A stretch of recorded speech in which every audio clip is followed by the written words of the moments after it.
Students, क्या कभी आप लोगों ने जोश जोश में आकर एक दूसरे से कोई शर्त लगाया है?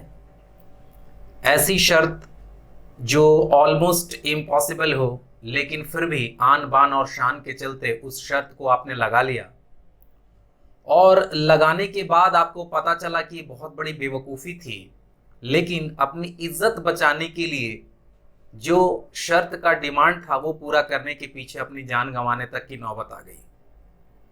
ऐसी मूर्खता अक्सर जवानी के जोश में हो जाती है और आज मैं जो आपके बीच में स्टोरी लेकर आया हूं वो ऐसे ही मूर्खता के बीच में आधारित है और इस स्टोरी का नाम है द बेट।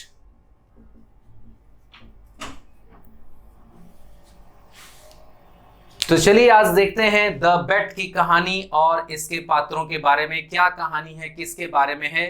इस पूरे ताना बाना को बुना है एंटन चेकॉव ने। मतलब इसके जो राइटर हैं वो हैं एंटन चेकॉव, जो कि एक रशियन राइटर हैं। रूस से उनका नाता रहा है। बहुत ही अच्छे राइटर माने जाते हैं जिन्होंने बहुत सारी स्टोरीज लिखी हैं, 600 प्लस स्टोरी लिखी हैं, कहानियां लिखी हैं और ड्रामाटिस्ट भी हैं। उन्होंने कई सारे ड्रामा भी, नाटक भी लिखे हैं। उन्हीं की कहानी एंटन चेकॉव इंग्लिश रीडर की तीसरी स्टोरी द बेट को लेकर मैं हाजिर हूं आपके बीच, आशीष कुमार। और मैं स्वागत करता हूं आप सभी का अपने चैनल पर और देखते हैं आज हम लोग इस कहानी की समरी। तो चलिए जानते हैं द बेट जो स्टोरी है जिसे एंटन चेकॉव ने लिखा है। रशिया के रहने वाले, रशिया के थे, अब तो नहीं रहे। तो उन्होंने इस कहानी में क्या लिखा है, किस तरह की घटनाएं परिघटनाएं हैं, उसको अभी लेकर चलते हैं। सबसे पहले बात जाने कि इस कहानी के मुख्य दो कैरेक्टर हैं। एक है एक बैंकर, एक अमीर आदमी, और एक है हमारा लॉयर, एक वकील। इन दोनों के बीच की ये कहानी है और उसको अभी हम लोग पढ़ते हैं। लास्ट में मैं आपको डिटेल में और भी बातें बता दूंगा। देखिए जो आपकी स्क्रीन पर फ्लैश कर रहा होगा कि as the story opens, a banker recalls the occasion of a bet he had made 15 years before। जैसे ये कहानी शुरू होती है तो बैंकर जो है उसे याद आता है कि 15 साल पहले एक पार्टी में उसने एक बेट लगाया था, एक शर्त लगाया था। Guests at the party that he was hosting that day fell into a discussion of capital punishment। उस दिन जो भी गेस्ट्स आए हुए थे, जो अतिथि आए हुए थे उस पार्टी में, वो सारे लोग मृत्यु दंड के बारे में डिस्कशन कर रहे हैं, उस पर चर्चा कर रहे हैं। The banker viewed it as more human than life in presentment. Banker जो पार्टी का होस्ट भी है उसे ये लगता है कि आजीवन कारावास से ज्यादा बेहतर है कि उसे मृत्यु दंड ही दे दिया जाए। While a young lawyer disagreed, लेकिन उसमें जब एक जवान खून का लॉयर बैठा है, वकील बैठा है, वो इस विश्वास पर या इस बात पर यकीन नहीं रखता, उसे इस बात से असहमति है। Insisting that he would choose a life in prison rather than death, और उसे ये लगता है कि अगर उसे मौका मिले तो मृत्यु दंड की बजाय वो जीवन भर जेल में बिताना पसंद करेगा। मतलब कि ये बैंकर को लगता है कि घुट घुट कर जीवन भर जेल में रहने से अच्छा है कि मृत्यु को गले लगाया जाए और खत्म कर दिया जाए। यानी उसे लगता है कि मृत्यु दंड ज्यादा मानवीय है आजीवन कारावास से। लेकिन लॉयर जो है, हमारे वकील जो हैं, इन्हें लगता है कि नहीं, मृत्यु दंड मतलब तो जीवन ही खत्म कर देना, तो वो मानवीय कैसे हो सकता है। उससे बेहतर है कि आजीवन कारावास में ही आदमी रहे। तो बैंकर का अलग मत है, लॉयर का अलग मत है। दे एग्री टू ए बेट। उन दोनों के बीच में बात बहस होते होते इतनी बढ़ जाती है कि वो लोग एक शर्त लगा लेते हैं। शर्त क्या है कि if the lawyer could spend 15 years in total isolation, कि यदि लॉयर जो है हमारा वकील अगर 15 साल कंप्लीट आइसोलेशन मतलब दूसरों से कट के रहेगा या एक तरह से जेल में रहेगा, the banker would pay him 2 million roubles, तो उसे बैंकर जो है 2 मिलियन रूबल यानी 20 लाख रूबल देगा। शर्त रख देते हैं दोनों। चूंकि लॉयर कह रहा है कि आजीवन कारावास बेहतर है मृत्यु दंड से और बैंकर कह रहा है कि मृत्यु दंड बेहतर है, तो दोनों बहस करते करते शर्त लगा लेते हैं। शर्त ये लगती है कि ठीक है, तुम्हें लगता है कि तुम जेल में ज्यादा दिन रह सकते हो, ठीक है, तो तुम 15 दिन मेरे बनाए हुए जेल में रहो और 15 साल, 15 ईयर्स, 15 ईयर्स, 15 दिन नहीं, 15 साल मेरे जेल में रहो, बनाए हुए मेरे जेल में। यदि तुम रह जाते हो और किसी और से कोई संपर्क नहीं रखते हो, तो मैं तुम्हें 2 मिलियन रूबल्स यानी लगभग 20 लाख रूबल, यानी अपनी भाषा में समझे वहां रूस की करेंसी है, ये रूस की मुद्रा है, वो मैं तुम्हें शर्त जीतने पर दूंगा। The lawyer would have no direct contact with any person but could write notes to communicate with the outside world and receive whatever comforts it desired। शर्त ये रखी गई है कि लॉयर को कोई डायरेक्ट कांटेक्ट नहीं होगा किसी व्यक्ति से, मतलब वो डायरेक्ट किसी व्यक्ति से नहीं मिल सकता जैसे कि जेलों में होता है। But could write notes to communicate with the outside world, लेकिन उसको ये छूट दी गई है कि वो चिट्ठी लिख सकता है और चिट्ठी लिख करके बाहर के लोगों को दे सकता है, बाहर के लोगों को भेज सकता है। And receive what ever comfort he desired, और उसे जो चाहिए वो उसे मिलेगा। मतलब वो जो जेल बनाई जाएगी उसमें शर्त ये रहेगी कि उसे किसी व्यक्ति से नहीं मिलना है 15 वर्षों तक। हाँ, वो चिट्ठी लिख करके दूसरों तक अपनी बात पहुंचा सकता है, दूसरे भी चिट्ठी लिखकर उस तक बात पहुंचा सकते हैं, लेकिन 15 वर्षों में वो जिस जेल रूपी मकान में या घर में रहेगा उसमें जो भी सुख सुविधा चाहिए वो उसे मांग सकता है और वो सुख सुविधा उसे दी जाएगी। शर्त यही है, लेकिन रहना उसे 15 साल एक तरह के जेल में ही है, और अगर वह रह लेगा बिना किसी परेशानी के तो उसे बैंकर साहब 2 मिलियन रूबल्स पे करेंगे। ये है हमारी समरी की प्लॉटिंग, यानी पहला भाग ये रहा। चलिए देखते हैं आगे कहानी क्या कहती है कि confined to a guest room on the banker's property. Banker बहुत अमीर आदमी है, इसीलिए उसने जो अपना महल बनवा रखा है, बंगला बनवा रखा है, उसमें एक गेस्ट रूम है, अतिथियों के लिए उसने एक रूम बनाया है, उसी में कन्फाइंड कर दिया, यानी उसे जेल कर दिया गया। किसको? लॉयर को, शर्त के मुताबिक। तो confined to a guest room on banker's property the lawyer suffers from loneliness and depression at first. तो पहले पहले जो है लॉयर को बड़ी परेशानी हुई, उसे अकेलापन महसूस होने लगा, डिप्रेशन अवसाद का शिकार हो गया। But eventually begins to read and study in the wide range of subjects. लेकिन फिर धीरे धीरे जब उसको शर्त की वजह से, या यूं कहें कि पैसे के लालच की वजह से, उसने धीरे धीरे अकेलेपन से लड़ना सीख लिया। अवसाद को दूर करने के लिए उसने क्या किया? पढ़ाई शुरू कर दी। कई विषयों पर उसने कई किताबें पढ़नी शुरू कर दी। As it takes advantage of the solitude to educate and amuse himself in various ways over the years। और किताब पढ़ करके उसने अपने आप को एजुकेट किया, अपने आप को ज्ञान दिलाया और अपने आप को अम्यूज भी किया, मनोरंजन भी किया अपना, कई तरीकों से। सालों सालों पढ़ाई करके उसने अपने आप के अकेलापन को भी दूर किया और अपना मनोरंजन भी किया। The banker's fortunes begin to decline, और इस तरह से जो बैंकर का जो फॉर्च्यून है, जो किस्मत है, वो गिरने लगी। मतलब बहुत अमीर आदमी था वो बैंकर, लेकिन धीरे धीरे धीरे धीरे वो उसकी अमीरी खत्म होने लगी और उसको भी पैसे की तंगी आने लगी। He realizes that if he loses, paying off the debt will lead to bankruptcy। और उसे यह एहसास हुआ कि अब वो पहले जैसा तो उसके पास रहा नहीं पैसे। सालों बीत गए और सालों बीतने में उसको इतना नुकसान हो गया कि पहले जो वो करोड़पति अरबपति हुआ करता था, अब उसके पास बहुत कम पैसे बच गए। और अब उसे यह एहसास हुआ कि अगर वो 2 मिलियन रूबल्स लॉयर को दे देगा तो वो दिवालिया हो जाएगा, उसके पास कुछ भी नहीं बचेगा। दोनों की तरफ मूर्खता देखिए कहानी में चल रही है। दोनों ने जोश जोश में शर्त तो लगा लिया था, लेकिन एक जो है वो अकेला पागल की तरह रह रहा है, जीवन बिता रहा है, और दूसरा जिसके अमीरी का घमंड था, उसकी अमीरी भी अब चकनाचूर हो गई है और उसके भी पैसे खत्म होने के कगार पर आ चुके हैं। आगे देखते हैं कहानी में क्या हो रहा है। चलिए समरी के आखिरी पार्ट में देखते हैं कि in the early hours of the day when the 15 year period is to expire, जब 15 साल पूरे होने को आ गए, तो 15 साल पूरे होने को आ गए हैं और बस कुछ ही घंटे बचे हैं, तो उसमें the banker resolves to kill the lawyer. Banker को ये लगता है कि पैसे देने से अच्छा है कि मैं लॉयर को मार देता हूं। अगर वो मर जाएगा तो कोई मेरे से पैसे ही नहीं मांगेगा, जब पैसे ही नहीं मांगेगा तो मैं दिवालिया नहीं होगा। तो उसको ये लगता है कि वो मरा क्यों नहीं इतने वर्षों तक अकेले रह करके, वो तो शर्त जीत जाएगा और जैसे ही वो बाहर आएगा अपनी जेल से तो वो मुझसे पैसे की डिमांड करेगा, और समाज में इतने लोगों के बीच में जो शर्त लगी थी तो मुझे तो उसे पैसे देने होंगे। तो इस डर से कि वो दिवालिया हो जाएगा, भिखारी हो जाएगा, उसके पास पैसे नहीं रहेंगे, वो रात में ये तय करता है कि मुझे लॉयर को मार देना चाहिए। But finds him greatly emaciated and sleeping at the table. लेकिन जब उसे मारने के लिए वह जाता है रात में, तो देखता है कि वो एकदम सूख गया है, सूख कर कांटा हो गया है, एकदम दुर्बल। इमेसिएटेड का मतलब होता है दुर्बल लग रहा है, एकदम निस्तेज लग रहा है और टेबल पर ही सोया हुआ है।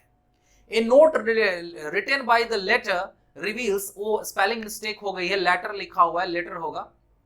A note written by the letter reveals that he has, चलिए लेटर ही होगा, लेटर का मतलब बाद वाला होता है, तो बाद वाला का मतलब यहाँ लॉयर के बारे में बात हो रही है। A note written by the letter reveals that he has chosen to abandon the बेट।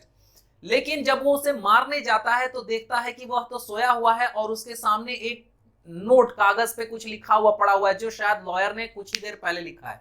तो उसे उठा करके वो पढ़ना शुरू करता है, और पढ़ना शुरू करता है तो क्या पाता है कि लॉयर ने तय किया है कि वह शर्त की राशि नहीं लेगा, या वो शर्त को तोड़ देगा, वो शर्त का बोझ बैंकर पर नहीं पड़ने देगा।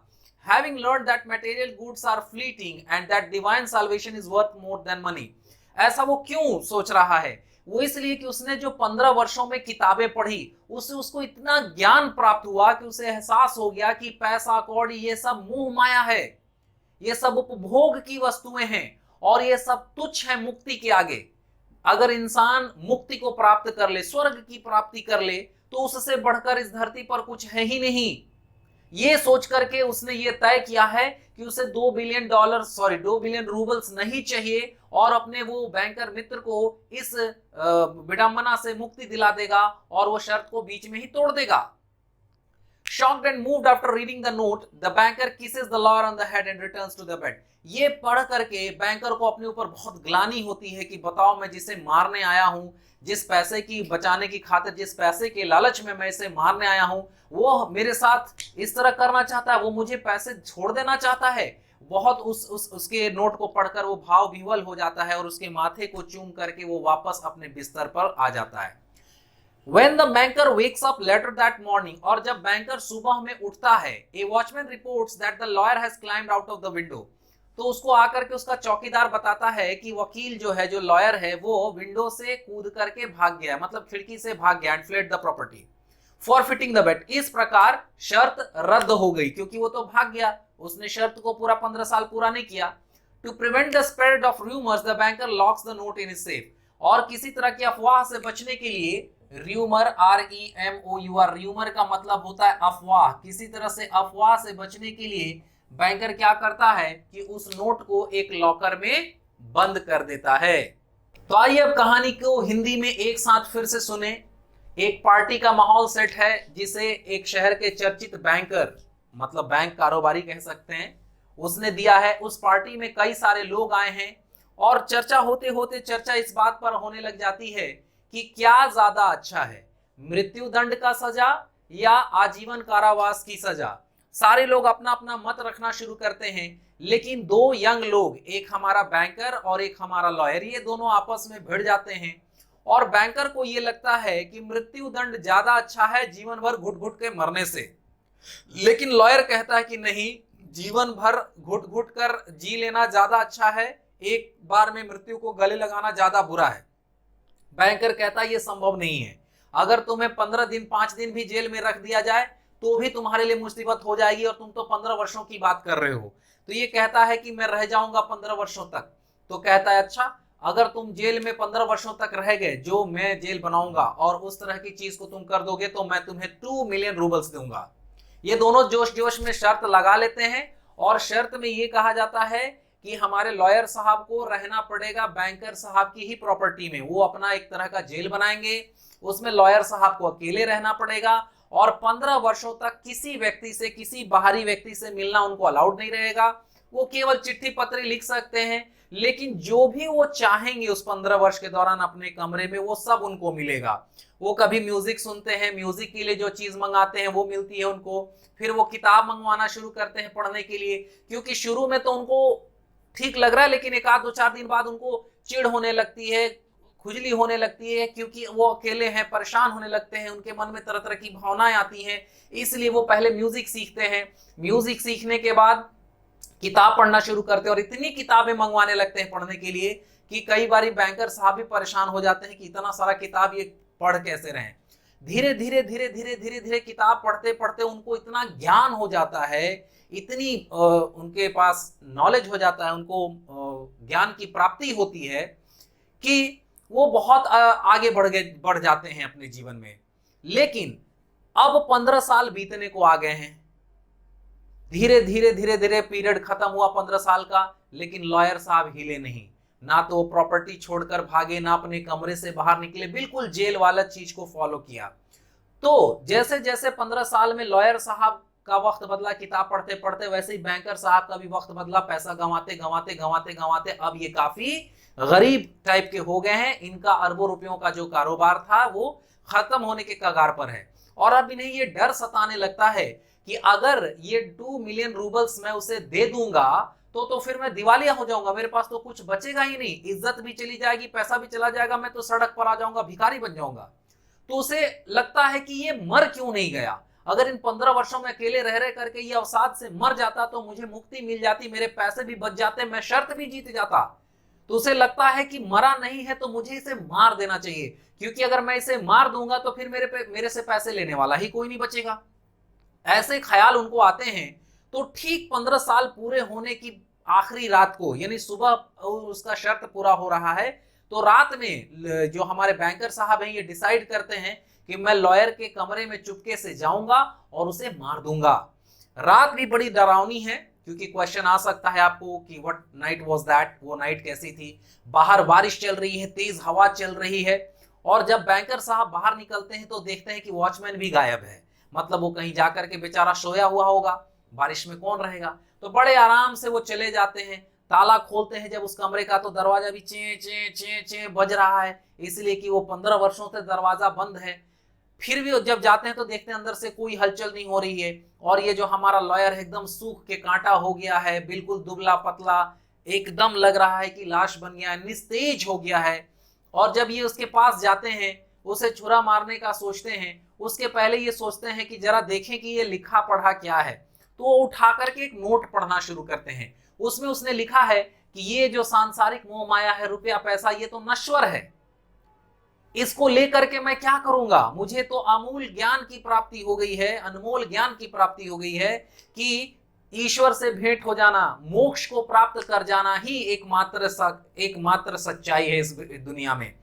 तो वो तय किया होता है कि कल मैं शर्त के समय को खत्म होने से पहले ही मैं भाग जाऊंगा, और इस प्रकार मैं शर्त को तोड़ दूंगा, क्योंकि मुझे अब पैसे नहीं चाहिए, मुझे ज्ञान की प्राप्ति हो गई है।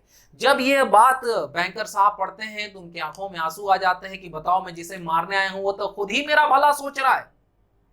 तो उसके माथे को चूमते हुए वो वापस अपने आके बिस्तर पर सो जाते हैं, और अगली सुबह उनको आकर उनका चौकीदार ही जगाता है और कहता है कि लॉयर साहब तो भाग गए खिड़की से कूद करके, और इस प्रकार आप शर्त जीत गए, क्योंकि उन्होंने शर्त को तोड़ दिया। अब इससे पहले कि यह बात आगे फैले, अफवाह हो शर्त वर्त के बारे में, क्योंकि 15 साल में सारे लोग सारी बातों को भूल गए हैं, तो उस नोट को लेकर के वो छिपा देते हैं। ये दो मुख्य पात्रों के बीच में रही कहानी है। अब जरा सा हम लोग इन दोनों के कैरेक्टर के बारे में भी समझेंगे। एंटन चेखोव द्वारा रचित इस कहानी में दो मुख्य पात्र हैं, एक है बैंकर और दूसरा है लॉयर। लॉयर के बारे में हम लोग पहले जानते हैं। देखिए, लॉयर के बारे में लिखा हुआ है, the lawyer is seen to be persistent, intelligent and self motivating. Persistent का मतलब हो गया दृढ़, मतलब अपनी बात पर अडिग रहने वाला।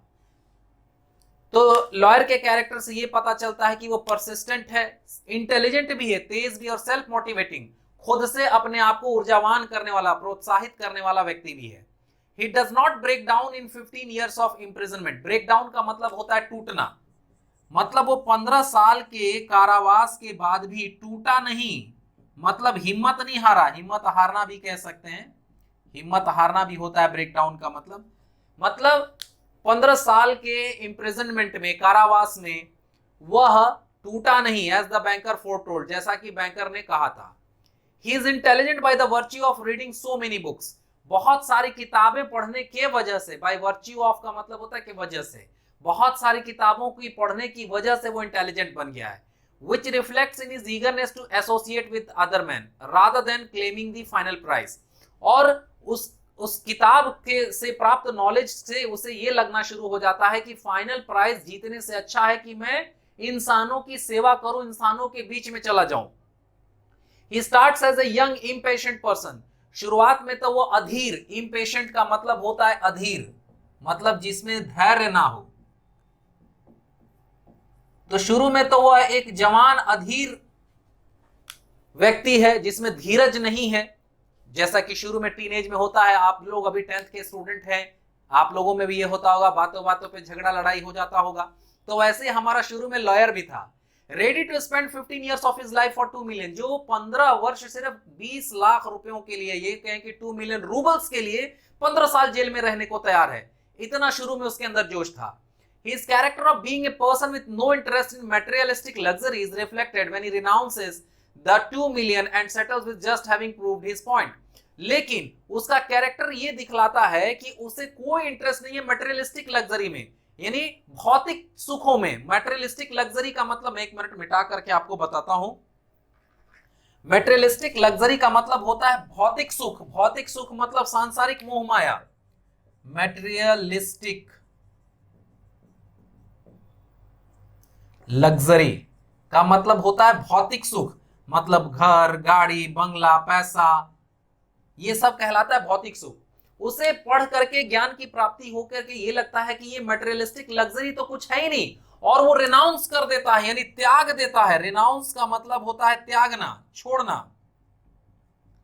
वह 2 मिलियंस को छोड़ देता है और बस अपने पॉइंट को साबित करने के लिए कि भौतिक सुख, सांसारिक सुख बेकार है, ईश्वर की प्राप्ति, मोक्ष की प्राप्ति ही एकमात्र सच है। इस बात को प्रूफ करने के लिए वह 2 मिलियन रूबल्स को छोड़ करके शर्त पूर्ण होने के कुछ ही घंटों पहले शर्त तोड़ करके चला जाता है।